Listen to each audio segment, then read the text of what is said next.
Buenos días, pues continuamos con nuestra segunda ponencia. Tenemos que nuestro segundo panelista, Andrés López Sagarra, que al igual que Carlos, también está haciendo su tesis doctoral en la Universidad de Almería. Salen muy buenos trabajadores de esa universidad, salen muy bien formados, como habéis podido ver con Carlos y como ahora vais a poder ver con Andrés.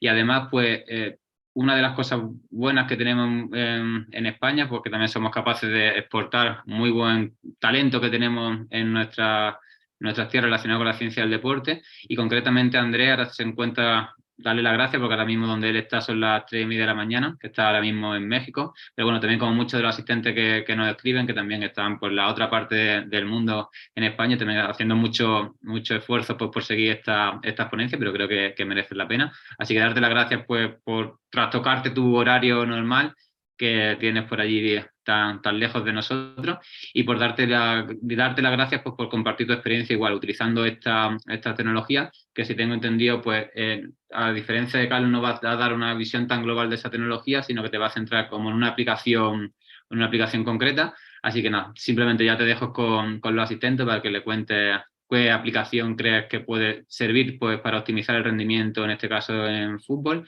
y soy todo oído y deseando aprender de ti. Así que muchísimas gracias, Andrés. Perfecto, muchísimas gracias, Amador, por la presentación y sobre todo también por haberme tenido en cuenta. Solo hay que ver el panel para ver el nivel que hay de compañeros y que estamos aquí exponiendo y mostrando cosas que esperamos que la verdad sean interesantes para todas las personas que hacen el esfuerzo y dedican su tiempo para estar aquí, porque no es, al final es sábado para todos y algunos más temprano, otros más tarde, pero todos estamos dedicando un poco de su tiempo para seguir aprendiendo. Entonces, sobre lo que yo voy a hablar en esta presentación es sobre algo más concreto, como ha dicho Amador, que es sobre la monitorización del rendimiento del sprint, pero a través del perfil aceleración-velocidad. Esto, mi objetivo con la presentación es que podamos ver sobre esta temática que puede ser ciertamente novedosa, dado que la primera vez que se escuchó hablar sobre esto en el fútbol es desde hace pues, no muchos años, 2021. Me gustaría que tuviéramos claro qué es lo que nos puede aportar, teniendo muy claro también que puede tener ciertas limitaciones, que también las vamos a ver, y vamos a centrarnos mucho en esta pequeña aplicación que veremos que no lo es todo, pero que sí es una herramienta más que podemos utilizar. Entonces, en un primer lugar, lo que vamos a ver, de lo que va a consistir esta presentación, vamos a pasar por la evaluación del rendimiento de los deportes de equipo de una manera muy general. Vamos a hablar sobre pues, qué es lo que se ha estado haciendo o en qué consiste la evaluación. Vamos a tener también en cuenta algunas terminaciones que nos ayudan a definir los deportes, de qué tratan estas evaluaciones, cuál es el objetivo. Y también vamos a hablar, nos vamos a centrar principalmente en el perfil aceleración-velocidad, una serie de aspectos a tener en cuenta y unas posibles limitaciones. No es algo que sea perfecto ni mucho menos, está en desarrollo, siguen surgiendo muchos artículos cada vez más, y vamos a cerrar con unas reflexiones finales.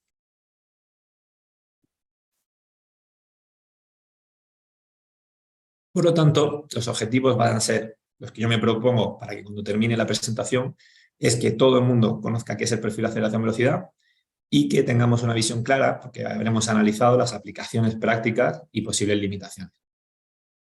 Antes de nada, me gustaría comenzar hablando de cuál es mi background, de dónde vengo.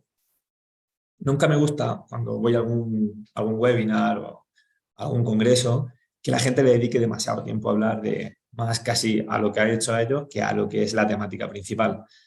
Pero en este caso considero que sí puede ser importante para terminar de comprender cuáles cosas importantes que vamos a ver en el futuro durante esta presentación. Entonces, a mí me gusta empezar pues, diciendo que yo fui atleta de velocidad. A mí me gusta el fútbol, pero yo fui atleta de prueba de 200 y 400 metros, y en mi última etapa de atleta pues también compaginaba siendo entrenador de atletismo. También estaba estudiando el grado en Ciencias del Deporte y Actividad Física en la Universidad de Almería, y pues mientras estaba entrenando atletas, también iba viendo cosas en la carrera y eso me ayudó muchísimo. Para ir poniendo en práctica, me cuestionaba ciertas cosas que veía, otras me ayudaban. Luego continué mi formación cursando el máster de rendimiento físico y deportivo de la Universidad Pablo Olavide. Luego me pasé a los deportes de equipo en el plano profesional, empecé en el baloncesto. Luego continué, pensé que la formación que había tenido voy a tener algunas lagunas de otras cuestiones que tenía, y hice otro máster que pues iba más orientado al rendimiento en deportes de equipo. Luego también pues finalmente acabé pasando por el fútbol, y pues esto me dio un bagaje bastante amplio porque pues nada tiene que ver entrenar a un atleta que casi quiere que lo evalúes, que le pinches, que cuanto más mejor, a pasar a otro deportista de otro perfil diferente, pues como es el fútbol, donde tú tienes que convivir con otro entrenador, con los fisioterapeutas, con los psicólogos, donde pues hay otras cosas que también es pues el entrenamiento técnico-táctico, y pues también tienes que lidiar con otro tipo de perfil de deportista. Poco después me surgió la oportunidad pues, de empezar a trabajar en una empresa como científico deportivo, y como que me separé un poco del campo durante un tiempo. También comencé un máster de Big Data aplicado al deporte, porque la verdad consideré que hasta donde los conocimientos que yo tenía de estadística me estaban limitando, porque mucha de la información que yo tenía que analizar me tiraba más tiempo analizando información para obtener conclusiones rápidas que me pudieran dar información aplicable que interpretando los datos en sí. Entonces, pues, para gestionar estas bases de datos que muchas veces son grandes y que ahora veremos como el problema ha dejado de ser tener información para obtener, o sea, hemos dejado de tener el problema de tener datos para no tener información. Entonces, y por último, empecé mi doctorando en ciencias del deporte. Y como ha comentado Amador, pues en esta última etapa trabajo como científico del deporte, pero bueno, dado la dinámica de las selecciones nacionales, pues tenemos momentos de alta congestión en la que pues, las cosas que realizo, las actividades son más operativas, pues desde el control de la carga, evaluación, realizo las evaluaciones, trabajo de fuerza, apoyo en otros trabajos que se realizan en cancha, mientras que cuando luego tenemos, después de esos momentos que son de una alta congestión de trabajo, tenemos otras ventanas que a lo mejor son 20, 30 días para preparar la siguiente fecha FIFA, en la que pues, tenemos muchísimo tiempo para analizar todo lo que hemos hecho e intentar buscar respuestas para mejorar la siguiente ventana FIFA. Entonces, bueno, hemos hablado de lo que es o sea, que mi última etapa fue como Sport Scientist. Esto es una palabra que se escucha mucho y pues mucha gente se ve en redes sociales, está como un poco en boga. A mí me gustaría definir lo que es este nuevo rol que ha surgido, porque pues, pienso que es necesario. Parece últimamente que la persona que es Sport Scientist es una persona que es la que coloca los GPS y ya está. A mí me pasó en este nuevo rol en el que yo llegué, pues muchas veces la gente te asocia con no, la persona de los GPS, cuando realmente este rol va mucho más allá, o yo lo concibo como mucho más profundo. Vemos cómo pues, alrededor del atleta han surgido durante los últimos años, en un primer momento, solo había un sport coach. Después pues, se fueron adhiriendo pues, el preparador físico, figuras como el nutricionista, el médico deportivo, el psicólogo, y cada vez este staff que va rodeando al atleta, que al final es el total protagonista, eso no se nos puede olvidar, del deporte, pues van surgiendo nuevos roles porque van ocupando cada vez pues, nichos en los que son necesarios personas especialistas. Entonces, para mí, si me preguntan qué es un científico deportivo, si yo tengo que, en pocas palabras decirlo, es una persona que facilita la información para tomar decisiones. Entonces, ¿en qué consiste? Para mí, vamos a ver lo que es el ciclo del dato y lo que yo he visto. Todo el mundo hace test. En casi todas las instituciones deportivas se hacen test, se evalúan en algún momento de la temporada Y con esto, ¿qué pasa? Se gestiona una enorme cantidad de datos. Si os digo que mucha gente, según mi experiencia, lo que yo he visto, se quedan en este paso, en el segundo paso, gestionar datos, y ahí se queda la información. Entonces nos damos cuenta de que esta información, la inversión que se ha hecho de tiempo para evaluar o testear, todo lo que se ha dedicado a ver los datos, si nos quedamos aquí no nos sirve para absolutamente nada. Es una pérdida de tiempo y de inversión gigante que están haciendo las instituciones deportivas en comprar esta tecnología. Si no, pasamos al siguiente paso, que es generar información. Es cómo simplifico este Excel gigantesco con muchísima información de jugadores, de variables, etcétera. Cómo lo simplifico en 4 o 5 líneas para que cualquier persona que lo vea entienda cómo está este jugador o cómo estamos el equipo, para poder tomar una decisión, y que cualquier persona que vea esta información sea capaz de tomar una decisión o obtener la información resumen de lo que a nosotros nos es útil, y que por lo tanto podamos tomar decisiones. Entonces, desde el punto 1 hasta el punto 4, que están muy resumidos, se pueden dividir en subetapas, pero desde el punto 1 hasta el punto 4 no se llega a tomar una decisión que no tiene por qué afectar directamente a lo que es el jugador, pero que sí nos ayude a tomar una decisión, no habrá servido para nada todo lo que se ha hecho anteriormente. Esto es algo que debemos tener claro, porque en el alto rendimiento, si algo está claro, es que no podemos perder el tiempo.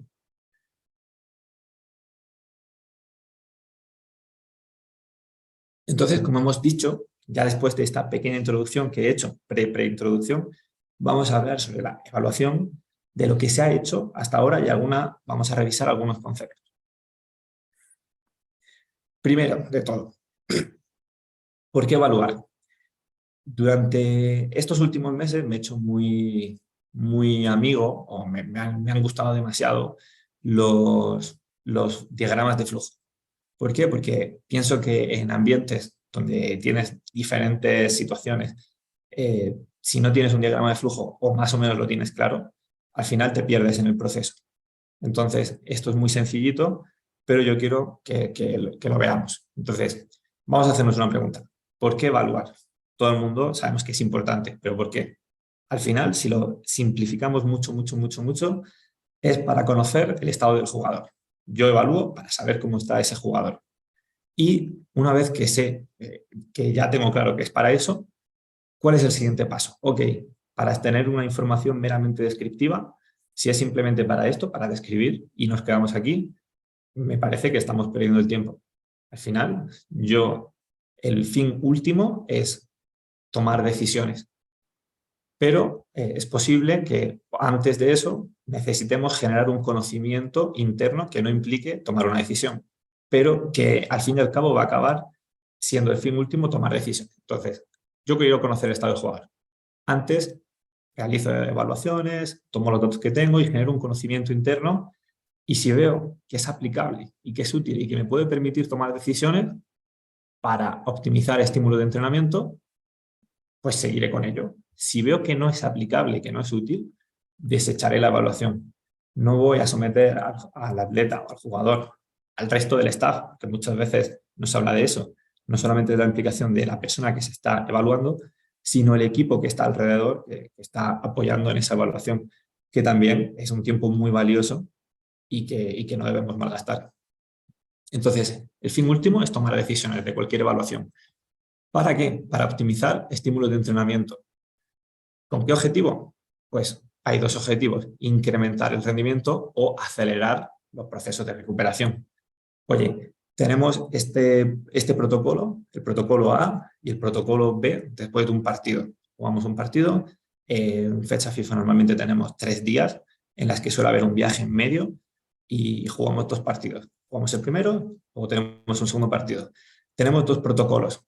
¿Cuál es el mejor protocolo? Vale, vamos a medir, esta sería, por ejemplo, alguna de mis funciones, vamos a medir los efectos que tiene uno y los efectos que tiene otro. Vamos a decidir cuál es el mejor. Y al final el proceso, el fin último es incrementar el rendimiento de estos jugadores.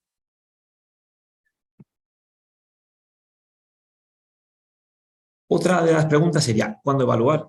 Ya hemos hablado, ya me ha salido sin querer, la alta congestión que puede haber de los partidos o de la competición, pues ya en mi contexto actual, en una selección o en cualquier equipo de cualquier deporte colectivo, se juega a veces cada 72 horas, a veces cada semana, pero sí se da mucho que hay que viajar, hay que competir y hay que entrenar. Y además los jugadores tienen que recuperarse. Entonces, sí nos pasa mucho que se ven evaluaciones al principio de temporada, durante la pretemporada, cuando todo está bien, no hay ningún tipo de presión, todo el mundo evalúa, realiza una batería de test y perfecto. Vale, en base a esto vamos a prescribir el entrenamiento de aquí a 8 semanas. Pero luego durante la temporada, estas evaluaciones, según mi experiencia, bajan mucho. En el deporte profesional, donde aumenta muchísimo el estrés, se van disminuyendo y al final pues se queda en un esfuerzo que se hizo a principio de temporada que se pierde. Entonces, imaginaros en un microciclo así de congestionado, ¿cuándo podemos evaluar?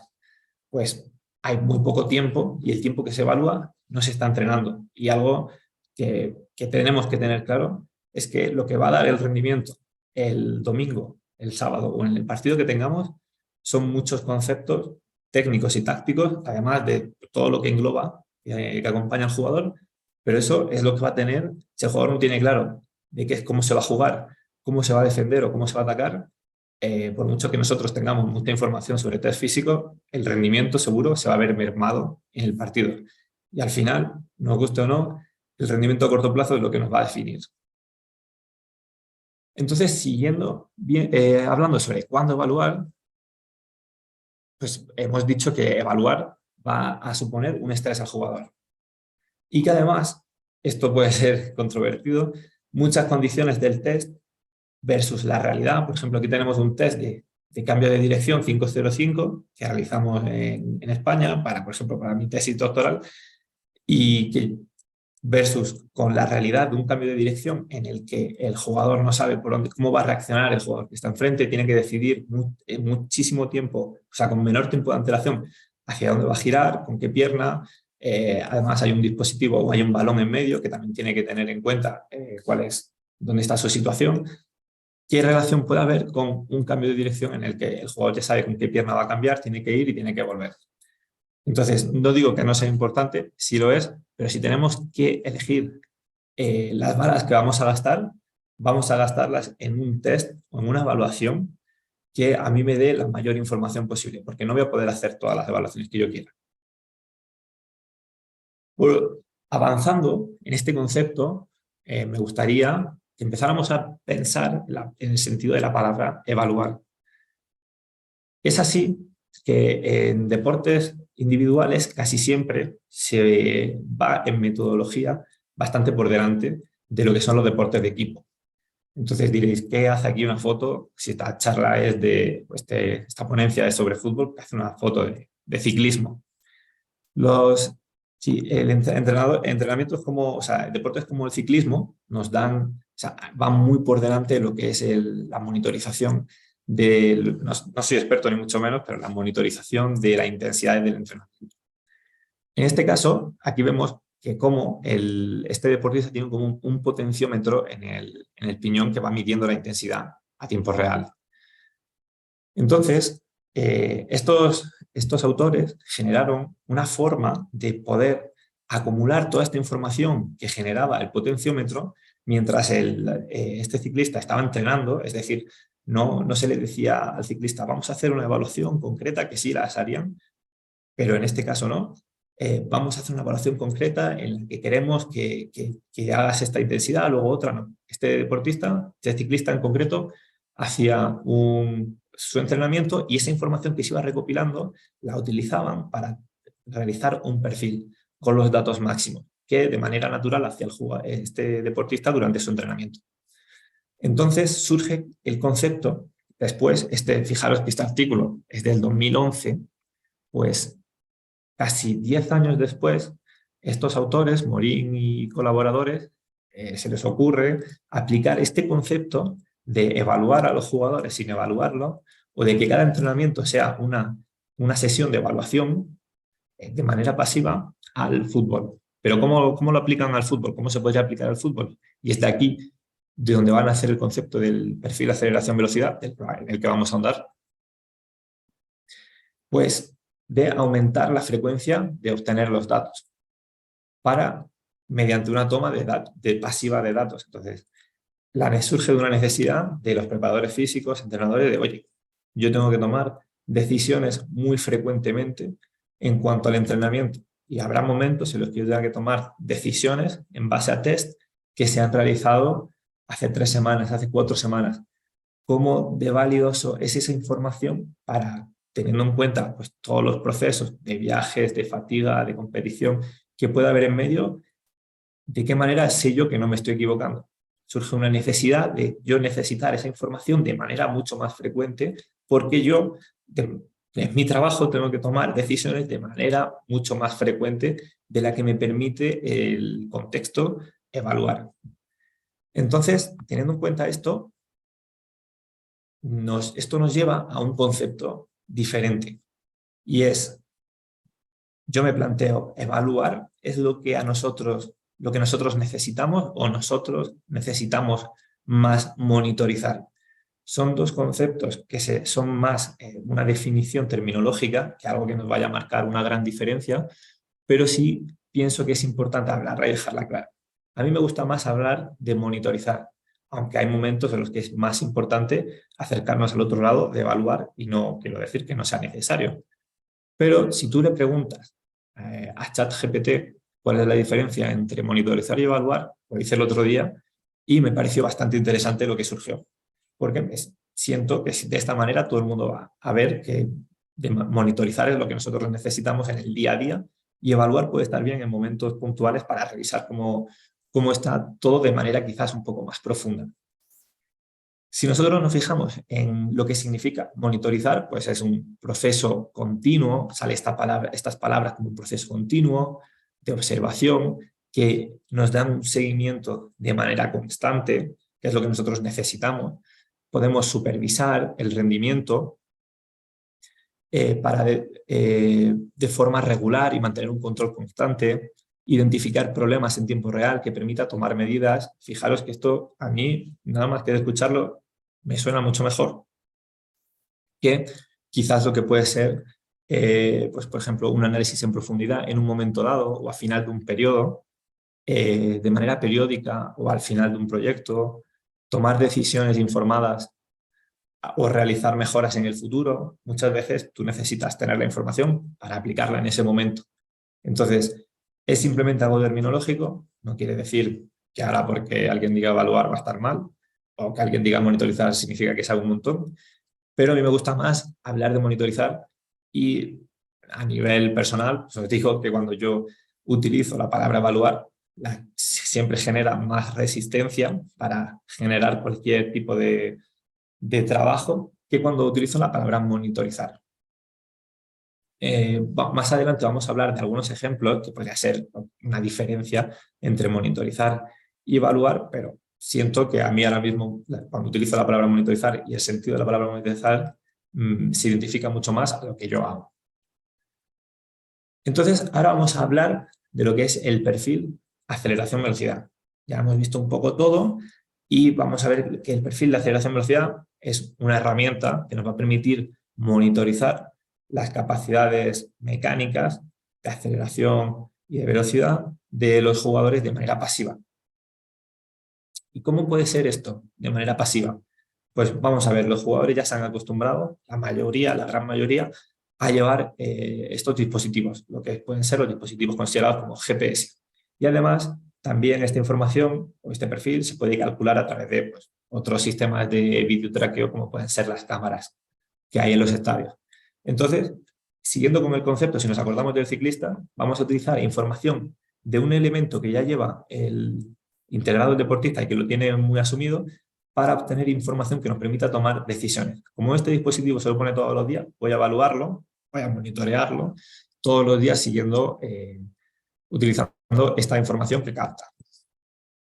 Entonces, vamos a ver un vídeo en el que, pues, en un partido cualquiera, este jugador que le acaba de llegar el balón va a realizar un esfuerzo que se puede considerar, pues, de alta velocidad, en una contra y pues, tira y ahí termina la jugada.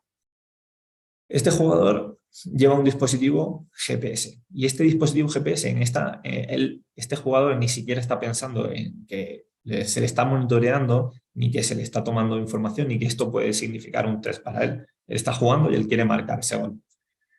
Si nosotros evaluáramos, o sea, analizáramos esa información, le quitamos la información descargamos la información de ese GPS y la volcamos, vamos a tener unos datos de aceleración y de velocidad. Cada dato de aceleración va a tener asociado un dato de velocidad. Una aceleración que se da a una velocidad y una velocidad que se da a una aceleración. Estos datos los vamos a tener con una frecuencia de 10 datos por segundo. Es bastante frecuencia que nos va a permitir tener unas líneas como estas de la velocidad y la aceleración bastante robustas. Si ahora nosotros obtenemos esta información de una sesión y la volcamos en un gráfico de dispersión, vamos a ver que se nos quedaría una gráfica como esta. Una gráfica como esta que al fin y al cabo vamos a hacer ahora una radiografía para ver cómo se distribuyen estos puntos. Pero vemos que aquí en el eje vertical estarían los valores de aceleración, cuanto más alto, mayor aceleración, cuanto más hacia la derecha, mayor velocidad. Aquí está expresada en metros por segundo y metros por segundo al cuadrado. Algo muy general que vemos es que cuanto mayor es la velocidad, menor es la aceleración. Es normal. Cuando yo voy a 30 km por hora, mi capacidad de incrementar la velocidad, que es la aceleración, es cada vez menor. Yo para pasar de 30 a 31 me va a costar mucho más que para pasar de 20 a 21. Entonces la capacidad de aceleración es menor, eso es algo normal. Y que las mayores aceleraciones, el ser humano, de lo que hemos visto hasta ahora, según mi experiencia, se dan entre los 2 y los 3 metros por segundo de velocidad. Ahí es donde se dan los mayores valores de aceleración. Como hemos dicho, vamos a hacer, antes de pasar, quiero que hagamos una radiografía de cómo se distribuyen estos puntos, porque esto va a ser importante para entender algunas de las limitaciones que puede tener antes de hablar incluso de las cosas buenas que nos puede aportar. Vamos a hablar de esto, cómo se distribuyen. Esto es un campo estos son los datos de un partido de un jugador, en la misma gráfica que hay aquí. Le hemos dicho, vale, muéstranos más rojo o naranja, donde haya más densidad de puntos, y más claro, blanco, azul, donde más frío, donde haya menor densidad de puntos. Pues fijaros, la mayor densidad de puntos se dan aquí, esfuerzos que pues, están en 2, 3, 4 metros por segundo de velocidad y pues, que no sobrepasan los 2 metros por segundo. Esto en un partido de aceleración. Ahora, si esta misma gráfica la dividimos atendiendo a la aceleración, vemos que el 90 está dividido en deciles, básicamente hemos dividido la muestra en 10 grupos. Y vemos que a partir de casi esto, que sería 1,2 metros por segundo al cuadrado de aceleración, por encima de esto se encuentran el 10% de los datos. Es decir, por debajo de 1,2 está el 90% de los datos que se recopilan en un partido. Igualmente, cuando nos fijamos en la velocidad, vemos cómo por debajo prácticamente de 3 metros por segundo de velocidad, se encuentran el 90% de los datos que se recogen durante un partido. Entonces, vamos a ver ahora por qué esto es importante. Ya hemos visto cómo se dividen como una radiografía rápida de lo que es estos puntos que se recogen, en los cuales se va a basar el perfil de aceleración-velocidad. Yo tengo estos datos, que de un jugador en un partido pueden ser 150.000 puntos, fácil. Si yo hiciera el perfil de un partido, que veremos que puede ser, que más adelante, que cuántas preguntas que se nos pueden surgir, que es cuántas sesiones son necesarias para tener un perfil fiable. Vamos a verlo más adelante. Pero ahora vamos a entender cómo se calcula este perfil en base a los datos de un partido. Entonces, según el método que describen estos autores en este perfil, en este artículo, que fue el primero en el que se definió esto, lo que hacen es eliminar todos los datos que se encuentren por debajo de 3 metros por segundo de velocidad. Entonces, hacen una línea y todo esto ya no me interesa. Vamos a acordarnos de lo que hemos visto antes, y es que casi el 90% de los datos se encuentran por aquí, se encuentran en este lado. y de velocidad. Entonces, ahora nos dicen, vale, de cada intervalo de 3 a 3,2 de velocidad, de 3,2 a 3,4, de 3,4 a 3,6, 3,8, en cada intervalo de cada 2, 0,2, voy a tomar los 2 puntos máximos. Los 2 puntos máximos de ese intervalo de aceleración y de velocidad. Y el resto los vamos a desechar, no lo vamos a tener en cuenta, y en base a esos valores que hemos tomado como máximos, que aquí se verían ya como de color más rojo, vamos a tirar una regresión lineal. Y en los puntos de corte, con el eje vertical y el eje horizontal, pues esos van a ser nuestros valores del perfil aceleración-velocidad, que ya es la primera vez que lo vemos, vamos a definirlos, sería la A sub 0 y la S sub 0. Aceleración máxima teórica y velocidad máxima teórica. Se dice que este perfil de aceleración-velocidad nos va a dar la capacidad de aceleración del jugador en todo el espectro de velocidad. Y si os fijáis, pues tiene sentido. Yo estoy tomando los valores de aceleración máximos, pues fijaros que son los valores que están más altos, en todo el espectro de velocidad del jugador. Y en base a estos valores van a realizar una regresión lineal. Alguna pregunta que se nos puede surgir es, oye, ¿cuántos valores son los que en cuanto a los que se toma esta regresión lineal? Son en torno, va a depender de la velocidad máxima del jugador, pero entre unos 50 a 55 valores. Entonces, pensar que hemos pasado de 150.000 puntos a unos 50-60 para realizar esta regresión lineal. Ya hemos definido qué es el perfil aceleración-velocidad. Está genial. Vamos a algunas cuestiones, a muchos ya se les habrá venido a la cabeza. Vale, vamos a tratar en primer lugar, ¿es sensible al día de entrenamiento? Es decir, un día que puede ser más suave, se van a ver cambios en este perfil de aceleración-velocidad de los jugadores. Existen diferencias entre posiciones. ¿Es sensible detectando cambios? Para mí lo más importante. Es decir, si yo traqueo a un jugador a lo largo del tiempo, me va a dar información si es verdad que el jugador está pasando por algún tipo de proceso que pueda mermar su rendimiento. ¿Me lo va a decir este perfil? O sea, ¿lo voy a ver un cambio o no? Porque si no lo veo, ya no... ¿Dónde está la fiabilidad? ¿Qué relación existe entre este perfil con el perfil fuerza-velocidad horizontal? ¿Es útil en el proceso de return to performance? Es decir, un jugador se lesiona para volver a la competición. ¿Y qué datos pueden ser normativos de categoría, sexo y posición? Estos son los puntos principales que yo quiero abordar y que me gustaría, no hay mucho más, o sea, conocimiento, pensar que el primer artículo fue en 2021, creo que hay unos 7 u 8 artículos publicados hasta el momento, entonces mi intención es dar un repaso a todo lo que hay para que sepamos en qué situación se encuentra ahora mismo el conocimiento en base a este perfil de aceleración-velocidad. Entonces, en primer lugar, vamos a hablar, ¿es sensible al día de entrenamiento? Porque cuando hablamos es muy bonito decir, pues el perfil de aceleración-velocidad nos permite evaluar sin evaluar. Ok, en una evaluación, como por ejemplo, puede ser un test de 30 metros en los que le decimos al jugador, tienes que ir al máximo, ahí nos aseguramos casi siempre que el jugador va a estar dando el máximo que tiene. Pero va a haber sesiones de entrenamiento donde sabemos que no se le va a demandar, o nos podemos imaginar que no se le va a demandar al máximo de sus capacidades al jugador en casi ningún momento. Como puede ser el día, quizás, no lo sé, el día antes del partido, 2, y días que van a ser más intensos, como puede ser pues, cuando quedan 4 días para el partido, 3 días para el partido. Ahí suele ser donde los equipos, más o menos en sus dinámicas, generan intensidades más altas. Entonces, ya más o menos vamos respondiendo un poco. ¿Es sensible al día del entrenamiento el perfil de aceleración-velocidad? Todos los días de entrenamiento nos cuentan igual para tener un perfil que sea fiable. Vamos a verlo.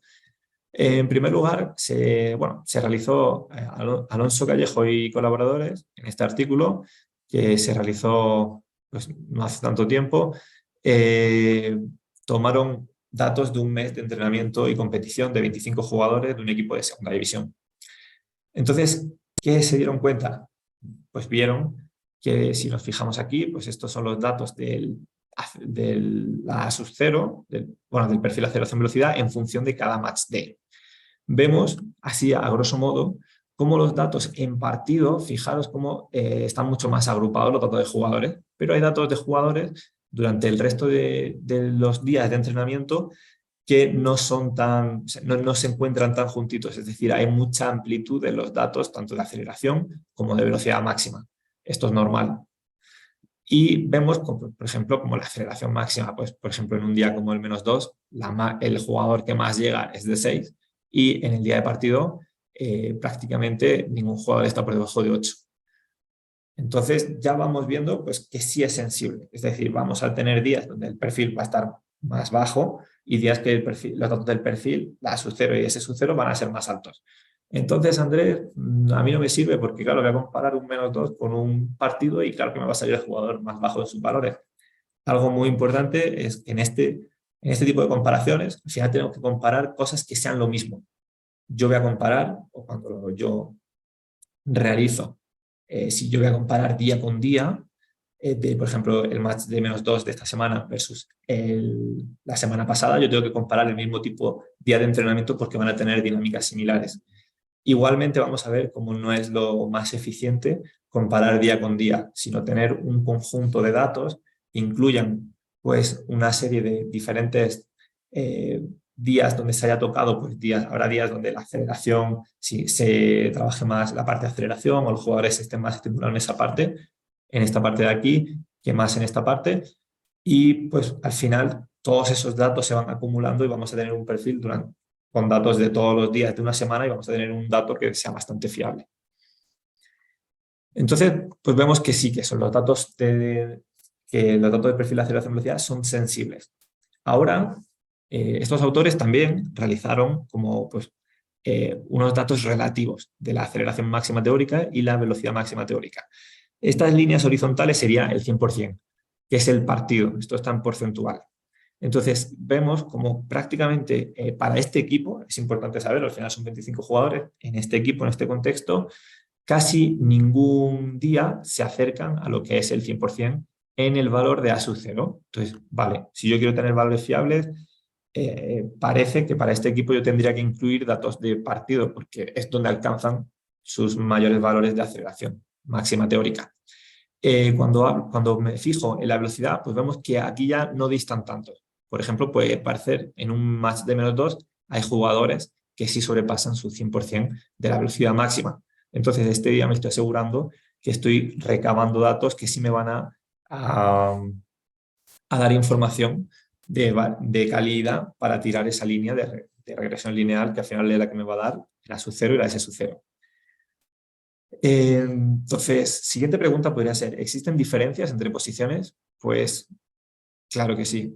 Si las existen en la aceleración y en la velocidad, casi de manera normal, pues lo más normal es esperar que también las haya en estos valores máximos teóricos. Aquí vemos un poco lo que habíamos hablado antes.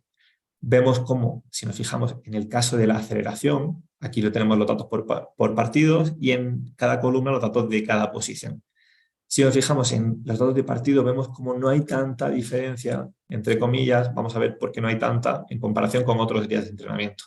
Aquí como que los datos son más homogéneos, tenemos 8.31 para los forward, 8.68, 8.34, no hay tantas diferencias. Aquí todo el mundo se exige, porque es parece que es lo más demandante, y por lo tanto todos los datos se encuentran bastante juntos, bastante similares, pero vemos como, por ejemplo, pues en días como, pues quizás puede ser más de -3, pues tenemos, no, aquí tenemos el -5 o el -2, tenemos días que este tiene 5.8, pero los defensas centrales tienen 7.27.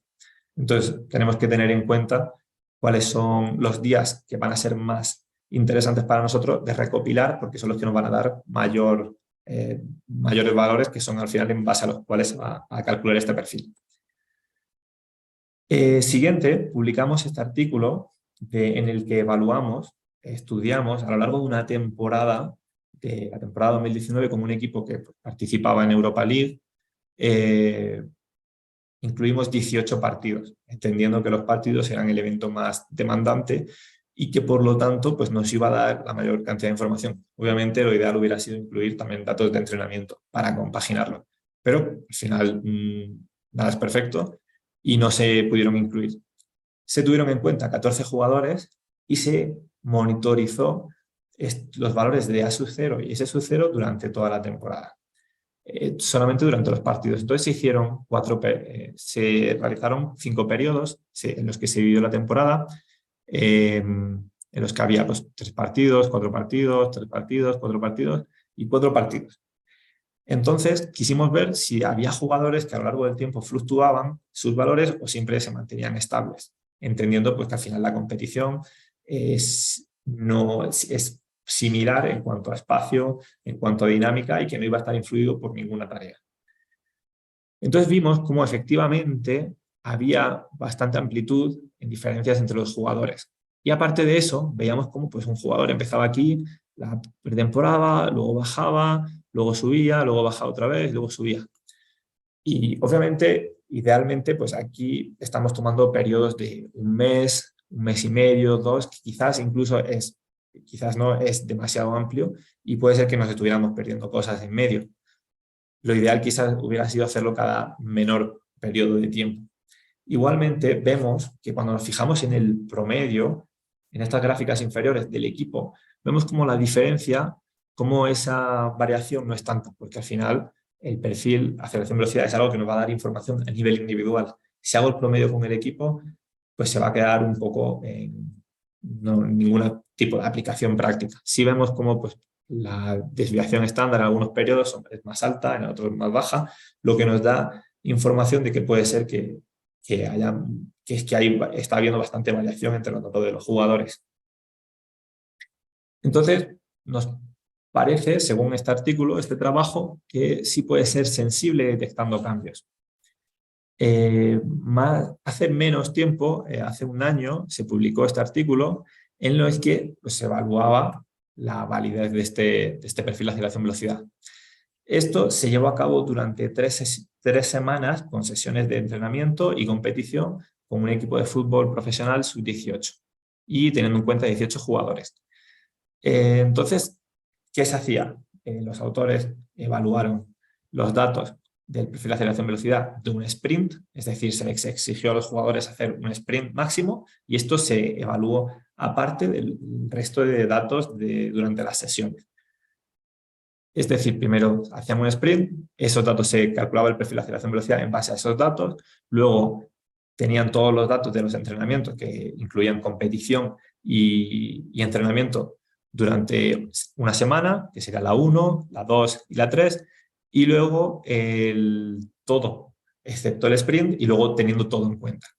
Y se ve cómo hay una baja sensibilidad a que cambie. Entonces, no va a haber una variación de manera aleatoria. Si hay algún cambio, va a ser entre semana a semana, va a depender más de que de verdad hay un cambio en el jugador y no tanto de que los datos del perfil, que parecen ser estables según este trabajo, sí va a ser sensible para detectar cambios en el rendimiento del jugador.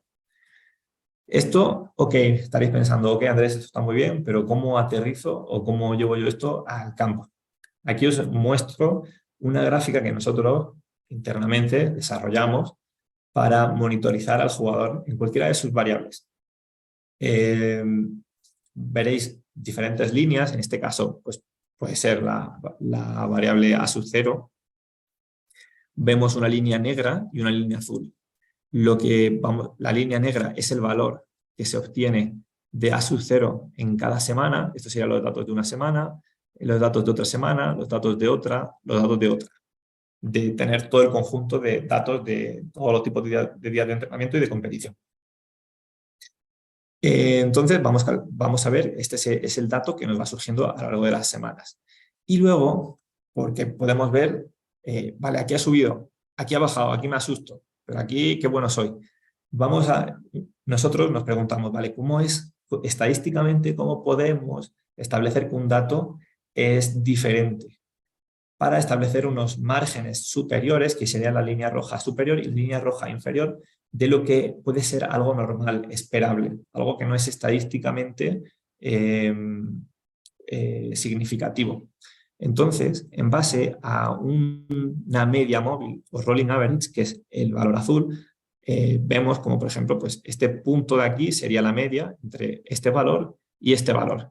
Pues en base a cada punto de esa media móvil vamos a tener unos límites superiores, unos límites inferiores. En este caso, el límite superior es una desviación y media estándar hacia arriba y una desviación y media estándar hacia abajo de ese valor promedio de la media móvil. Entonces, para nosotros, consideramos que esos intervalos, después de seguir estos datos durante cierto tiempo, en los que sí, cuando se subía o se salía de esos datos, sí eran significativamente alarmantes, algo que a nosotros le había pasado al jugador. Entonces, pues, por ejemplo, aquí está por encima, está fuera de esos límites que nosotros denominamos de seguridad, por lo tanto, puede ser que este dato sí sea atípico de verdad y no sea simplemente pues, algo que pueda deberse a un cambio, una variación o algo que pueda ser normal. Y de esta forma nosotros intentamos darle un poco de orden a los datos y aterrizar lo que estamos viendo anteriormente, que no se quede en conceptos teóricos que nadie sabe muy bien cómo se aplicaría. Entonces, siguiendo con la presentación, con los puntos que habíamos visto, diversos autores se han intentado relacionar el perfil fuerza-velocidad horizontal con el perfil aceleración-velocidad. ¿Por qué? Pues el perfil fuerza-velocidad horizontal ha sido mucho más estudiado. Sí puede ser que haya algo de controversia en cuanto a pues, las aplicaciones y los datos que nos puede dar, pero al fin de cuentas ha sido ampliamente evaluado y ya se han generado como mucho conocimiento alrededor de eso. Entonces, si podemos ver que estos datos y los principales beneficios que se asocian al perfil fuerza-velocidad horizontal los podemos sustituir por algo que es totalmente pasivo, que son los datos que tomamos con el GPS, pues sería genial porque al final para evaluar el perfil fuerza-velocidad horizontal pues tengo que decirle al jugador que se ponga, que haga un sprint máximo X distancia, necesito otro tipo de material y al final pues conlleva mucho más tiempo. Entonces, lo que se intentó en este trabajo, y se realizó, la verdad, un trabajo bastante interesante, fue comparar los datos del perfil fuerza-velocidad horizontal con los del perfil aceleración-velocidad. Entonces, ¿en qué consistió este protocolo? Pues, vale, fueron 22 jugadores profesionales en los que se hizo un protocolo de consistió en dos partes. En un primer lugar, se realizaron 2 sprints de 30 metros. Estos sprints fueron monitorizados con 3 formas de calcular el perfil fuerza-velocidad horizontal. Una es con los datos del GPS, otra es con un encoder lineal, concretamente y con la aplicación de MySprint. Entonces, para ir por partes, vieron cómo pues, los datos del perfil fuerza-velocidad horizontal no distaban tanto entre las 3 tecnologías. Por lo tanto, pues el GPS podría ser una herramienta válida, todo lo que proponen los autores, para evaluar el perfil fuerza-velocidad horizontal. Además, estos autores también se plantearon qué tipo de sesiones son las que más van a influir para tener un perfil fuerza-velocidad o aceleración-velocidad interesante, o sea, que sea fiable. Entonces generaron 3 situaciones, el Acceleration Speed Profile 1, el 2 y el 3. El 1 solamente incluía todo, entrenamiento y partido. El 2 solamente entrenamiento y el 3 solamente competición. Entonces vemos cómo, teniendo en cuenta que esta fila del GPS es en el que se hizo mediante sprints y que por lo tanto podría ser el máximo valor, vemos como el 1, que es en el que se incluía toda la información, tanto de partido como de entrenamiento, es el que más cercano se encuentra al que se hizo mediante el sprint. Entonces estos autores al final concluyen y dicen, vale, esta herramienta, o sea, calcular el perfil de aceleración-velocidad mediante el GPS es fiable y además lo que dicen es que lo que se necesita es tener sesiones de todo tipo, o sea, de entrenamiento, de todos los días de entrenamiento y de partido. Cuanto más diverso y mejor, mejor va a ser este perfil, más fiable. Y también dicen pues, que entre 5 y 6 sesiones puede ser necesario para tener un perfil aceleración-velocidad fiable. Luego veremos que puede ser, hay otros artículos que dicen que no va a ir tanto en función de la cantidad de sesiones.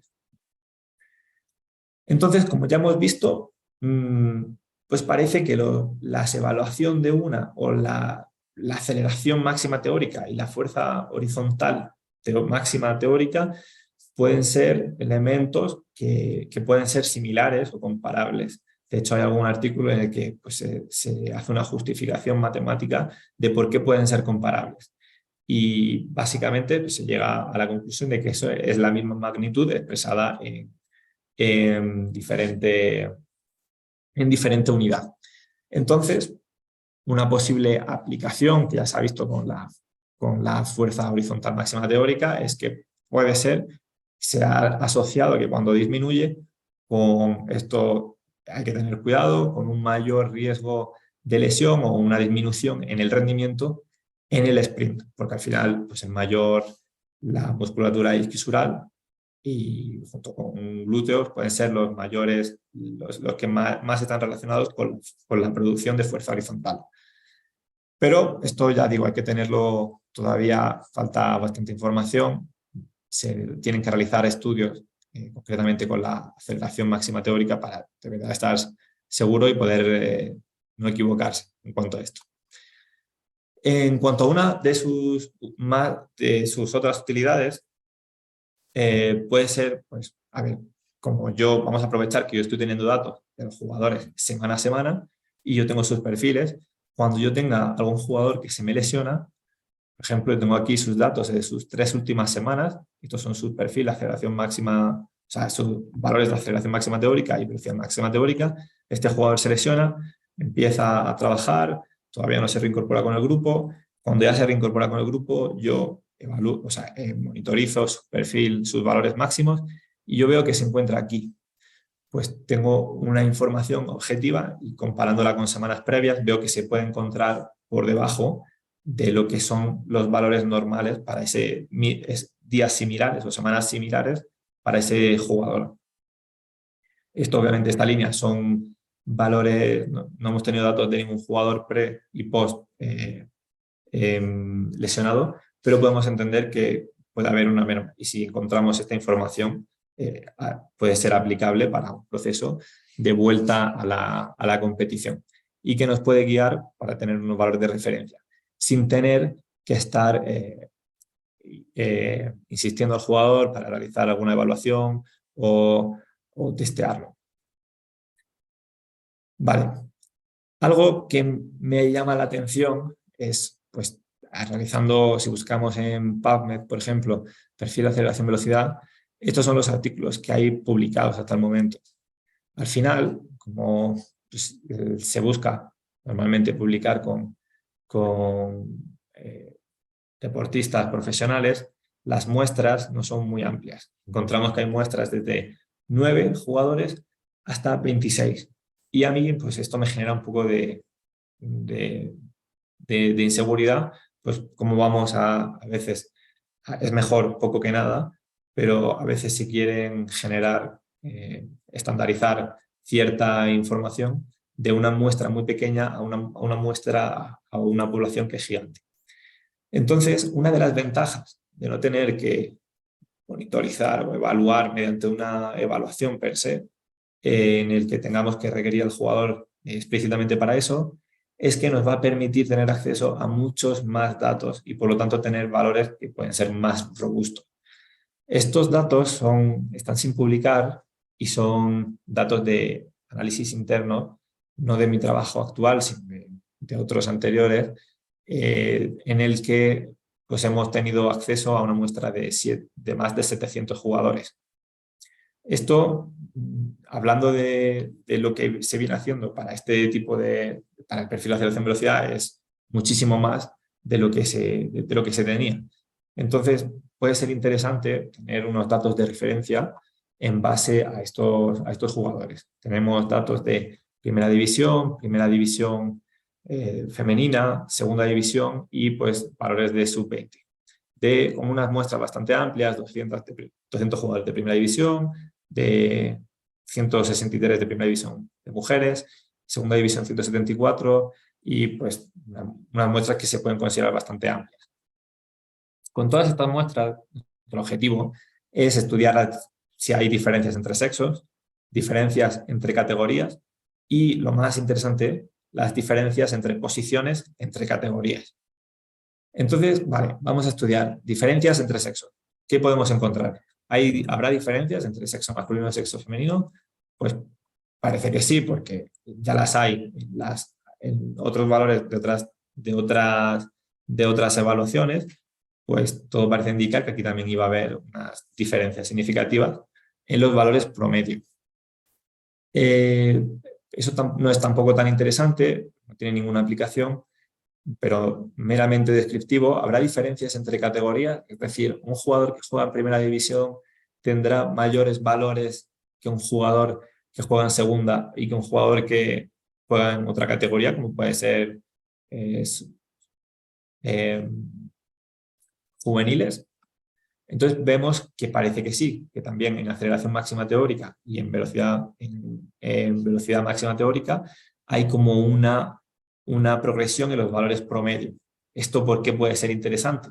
Pues porque si yo sé que a mayor nivel de categoría, mayor rendimiento, puede ser un KPI para monitorizar si yo quiero detectar talento. Si yo tengo un jugador aquí con 18 años que se encuentra con unos valores de primera división, puede ser interesante monitorizarlo, o puede ser un KPI que a mí me diga que ese jugador tiene unos valores de primera división, si realizo esta categorización. Y lo más interesante, porque al final, aquí anteriormente fijaros que están todos los puntos, tenemos jugadores pues, que son centrales, que son extremos, que son centrocampistas, y pues al final tienen, como hemos visto, ya hay diferencias entre posiciones, entonces no es lo más correcto comparar a todo el mundo con todo el mundo. Si vemos esta gráfica, aquí vamos a tener diferentes posiciones, y dentro de cada posición, por ejemplo, son centrales, y vemos cómo dentro de los centrales, cómo estos valores, siendo el negro primera división, segunda división, sub-20, cómo hay esa progresión en los valores de tanto aceleración, y que, por ejemplo, pues se puede ver en otras posiciones que es más acentuado, y podemos entender que sí, que hay una progresión entre rendimiento, nivel de rendimiento y nivel físico en estas variables, en nivel promedio. Entonces, ok, esto está muy bien, Andrés. Valores descriptivos increíbles, muy bien, pero esto cómo yo lo puedo llevar a algo que sea práctico y que sea útil. Bueno, para ello vamos a utilizar una técnica estadística que son los percentiles. Esto es algo que se usa ampliamente en otras, bueno, o sea, en el deporte se usa, y es algo que se usa común a muestras gigantes cuando se hacen estudios de población, se categorizan también entre percentiles. Entonces, ¿qué es un percentil? Si nosotros tenemos una muestra de 300 personas, lo que podemos hacer es si sus marcas o valores en una determinada variable las ordenamos de mayor a menor, esa muestra nos la va a dividir en 100 partes iguales. Si tenemos 10 jugadores, esas 100 datos de 100 personas nos la va a dividir en 100, un dato en 100, entonces un dato por cada persona. Y nos va a dar el puesto que ocupa. Cuando tenemos 100, pues es evidente. Cuando tenemos 200, tenemos 300, dentro de, por ejemplo, de una categoría como puede ser primera división, los más top, es decir, el 1% más top, ¿qué datos tienen?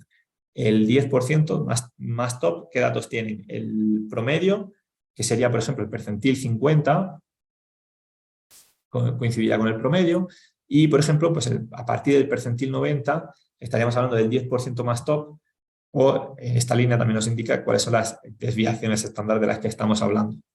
Entonces, podemos distribuir nuestra muestra y tener referencias de cuáles son los valores que van a ser considerados no outliers, sino más altos y más bajos. Entonces, aquí hemos quitado los ejes verticales y horizontales, pero nos sirve para tener el ejemplo. Imaginaros que ese perfil son los datos de aceleración máxima teórica, y aquí tenemos pues, unos datos, los que sean 3, 4, 5 y 6, 7. y cada columna de estas podría ser una edad. Por ejemplo, 15, 16, 17, 18, 19, 20 y más de 20. ¿Qué podríamos tener aquí? ¿Qué podemos ver? Pues vemos cómo hay una progresión, sin entender muy bien todavía qué son los colores, hay una progresión de los valores conforme el jugador va desarrollándose. ¿Qué tenemos? ¿Qué hemos hecho? Vale, pues de esta categoría, que vamos a decir que es la de 15 años, hemos sacado el percentil 25. El percentil 25 es el dato a partir del cual son los 25 valores más bajos.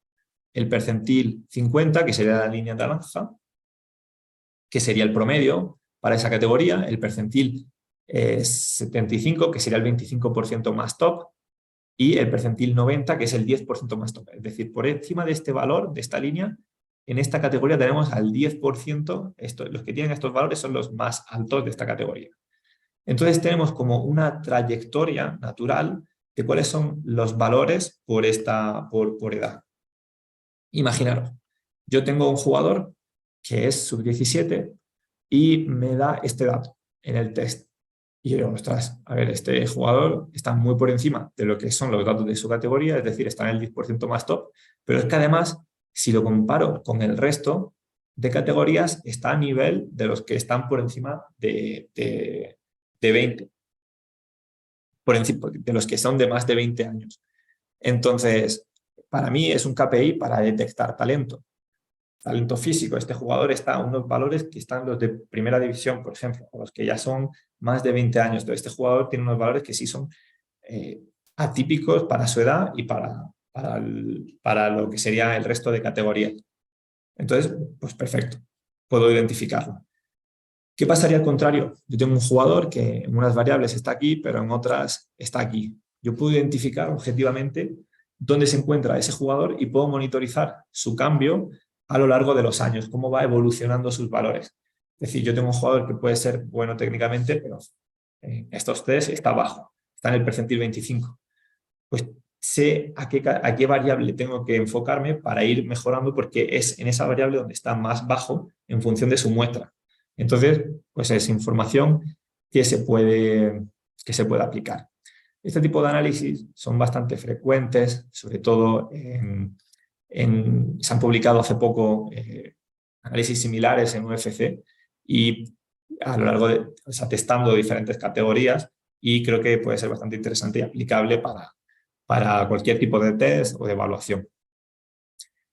Por penúltimo vamos a hablar de los aspectos metodológicos a tener en cuenta. Ok, hemos visto los puntos que ya el perfil de aceleración velocidad, cómo se calcula, y también qué puntos pueden ser interesantes o importantes de conocer. Y además ahora vamos a hablar de, oye, ¿en qué te tienes que fijar para poder asegurar que tienes un perfil de aceleración velocidad fiable? Al final, ya ha surgido la pregunta durante la presentación, pero ¿cuál sería el número de sesiones necesarias? Hay varios artículos, en concreto que yo conozca 3, que han hablado sobre esta temática, y pues tenemos, por ejemplo, este trabajo en el que se habla de un mínimo de 9 sesiones de entrenamiento guión partido para tener un perfil fiable, otros que hablan también de entre 5 y 6, pero yo la verdad que con la que más coincido es con el trabajo de estos autores, en el cual nos dicen que la validez y fiabilidad del perfil de aceleración velocidad no va a estar asociado a ningún número específico de sesiones, porque pues imaginad que las sesiones que yo tengo no son de una intensidad muy alta. Tengo que saber que esos valores que yo voy a acumular, al no ser de una intensidad muy alta, no me van a dar un perfil que sea máximo. Entonces, lo que ellos dicen es que no va a estar tanto enfocado a la cantidad, sino a la calidad de la sesión. Lo que me tengo que fijar es que si yo pensara en la nube de puntos, que tuviera una amplitud de puntos muy alta, es decir, que los jugadores alcanzaran velocidades máximas y que estos esfuerzos sí sean intensos. Entonces, como hemos visto en diapositivas anteriores, las sesiones que son más intensas pues puede ser, por ejemplo, el match day -2, según un trabajo que hemos visto, puede ser la competición, al final es lo más intenso en fútbol por excelencia, entonces tengo que asegurarme de incluir estas sesiones o esfuerzos aparte como sprints, porque lo haga de manera analítica para poder tener un valor de perfil de aceleración velocidad fiable. Entonces, ya hemos hablado, al final, cuando hablamos de los días de competición, de entrenamiento, y vemos que hay días más intensos y días menos intensos, al final esos días están compuestos por tareas. Entonces, habrá tareas que estimulen o que generen más puntos por aquí que por aquí, seguro. Y va a depender, pues, como ya muchos sabemos, del espacio de esos trabajos o de la naturaleza de esos trabajos. Entonces, concretamente, en este trabajo se analizaron pues 3 semanas de entrenamiento en los que, de manera interesante, se categorizó entre qué días se trabajaban en espacios más pequeños, en qué días se trabajaban en espacios grandes y qué días eran partidos. Entonces, primero, ¿qué es un espacio pequeño? Un espacio pequeño es cuando un jugador tiene una superficie inferior a 250 metros cuadrados. Así lo categorizan estos autores para analizar, para categorizar como un espacio pequeño, días de espacio pequeño de entrenamiento. Y cuando es grande, cuando es mayor de 250 metros cuadrados de espacio de superficie por jugador. Entonces, ¿qué ven ellos? Ellos nos dicen que, vale, entrenador, ten en cuenta que la variable S sub 0 o la velocidad es muy dependiente de la sesión. Como nosotros podemos esperar, y como ya se sabe, ya se ha registrado y todo el mundo lo tiene muy claro ya, cuando hay más espacio por jugador, los jugadores tienden a recorrer mayores distancias a mayor velocidad. Y por lo tanto, como tienen más espacio simplemente, porque puedo correr 40 metros, puedo alcanzar mi máxima velocidad. Mientras que cuando hago tareas en las que los espacios por jugador son inferiores, como no tengo espacio para correr, pues los jugadores, aunque quieran, se van a quedar, no van a tocar velocidades máximas. Entonces, la S sub 0 sí es más dependiente del espacio que se dé o del tipo de tarea. Entonces, cuando yo tenga tareas amplias, yo voy a poder tocar estas zonas que son, como ya hemos visto, determinantes para tener un perfil fiable. Mientras que la A sub 0, al final, por el tipo de trabajos que se hacen en el fútbol, que incluyen muchas aceleraciones, desaceleraciones, muchos esfuerzos de alta intensidad en cortos espacios, pues parece, según dicen, que no va a estar tan influenciado por el tipo de tarea. Así que, en teoría, no deberíamos preocuparnos tanto, aunque sí deberíamos revisar que se están acumulando datos en esa zona de la curva. Otra posible limitación o fuente a tener en cuenta es que, pues, al final nosotros estamos evaluando como un tipo de tecnología. Como toda tecnología, que ha sido validada y si presenta datos válidos, puede ser que haya condiciones ambientales que nos perjudiquen y que generen datos que sean atípicos o que no sean reales. Tenemos que estar atentos. ¿Cuáles son estas fuentes? Por ejemplo, pueden ser obstáculos. Por ejemplo, este es el estadio de los Dallas Cowboys, el AT&T, está totalmente cubierto. Nosotros fuimos a jugar allí en verano y obviamente pues no pudimos utilizar esta tecnología tal como la tenemos ahora porque al final está el estadio techado y los obstáculos van a generar interferencias que me van a dar datos que no van a ser fiables. Entonces ahí, cuando el estadio sea techado, haya obstáculos cercanos, como pueden ser edificios, o aunque esté abierto, si cubra bastante parte del estadio, pues va a suponer una fuente de posible error en la señal. Luego hay otros factores ambientales que no dependen de nosotros, y es que pues, la señal llega del satélite para tener un posicionamiento con el GPS, pues cuando la señal pasa por una parte de la atmósfera, en este caso la ionosfera, hay veces que se producen ciertos retrasos en la señal que pueden generar pues, ciertas variaciones. Esto hay algunos indicadores que casi todas las marcas proveen y que podemos conocer pues, cuáles son estos valores para saber si la señal fue buena, regular o muy mala. Y la geometría satelital. ¿Esto qué nos va a decir? Nosotros podemos conectarnos a muchos satélites, teoría a partir de 10, 12 se considera que la señal va a ser buena, pero si los satélites están muy juntos, por temas de geometría y la triangulación que se produce, puede ser que haya un mayor error a que si los satélites están más separados entre sí, va a haber menos error. Es algo que tampoco nosotros podemos controlar, pero sí saber que tenemos que estar atentos porque puede haber situaciones en las que se produzcan datos que no van a ser reales. En este sentido, existen varias técnicas para evaluar, para detectar estos valores que son atípicos y que pueden eliminarse. Entonces, una es pues, tomar los datos entre el percentil 98 y el 99, es decir, me quito el 1% de los valores más altos. Aquí se ha hecho, por ejemplo, este sería el valor con el 1% de los valores más altos, y aquí hemos quitado todo esto, lo hemos desechado y nos hemos quedado con entre el 2% de los valores más altos, entre el 2 y el 1. Vemos cómo pues, la muestra es más, están más compactos esos puntos y cómo quizás pues, podría ser más real. Nos aseguraríamos de esta forma que no hay ningún valor atípico. Obviamente puede ser que sí, no hay que ser tan agresivo. Si recordamos que esa nube de puntos se dividía, o sea, se tomaban los 2 puntos máximos por cada intervalo de 3, 3,2, 3,4, 3,6. Si vemos algún valor que puede ser atípico, una forma interesante de eliminarlo sería quedarnos con el valor, en vez del 1% más top, con el 2%, entre el 2 y el 1. Esto es una propuesta nuestra interna que pues, podría ser interesante. Además, Andrés, sí. disculpa que te moleste, solamente nos pasa un poquito de tiempo para que vayas resumiendo que nos pasa como 4 minutos y ahora en 5 minutos empieza Esther, ¿vale?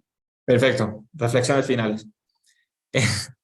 Al final, como reflexiones finales, a mí me gusta hablar, el perfil de aceleración de velocidad es una herramienta interesante que puede ser, que nos puede aportar cierta información y que nos puede dar información que nos puede ayudar a tomar cierta decisión o a monitorizar el rendimiento sin tener al jugador evaluado.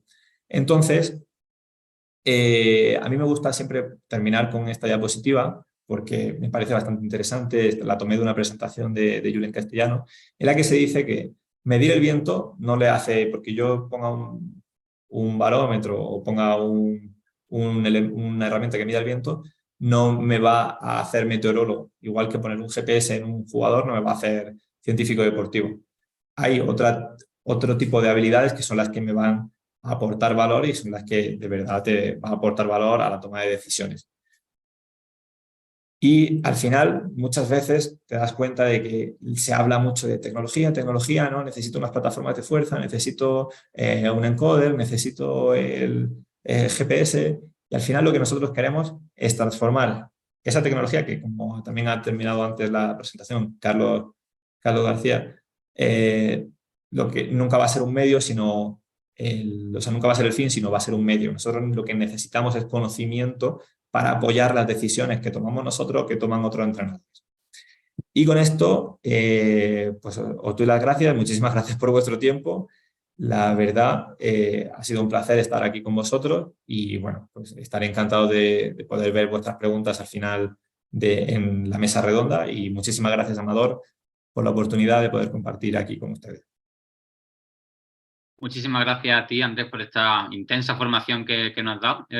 Había leído algunas cosas pero muy por encima. La verdad es que me has dejado una imagen muy clara sobre en qué consiste este perfil de aceleración-velocidad. Y tenemos bastantes preguntas interesantes para que las discutamos luego. Así que muchísimas gracias. Nos vamos a pasar rápido a la otra sala, que en 3 minutos empieza Esther. Así que ahora nos vemos en la mesa de expertos en un rato. Muchas gracias. Perfecto. Hasta ahora. Chao.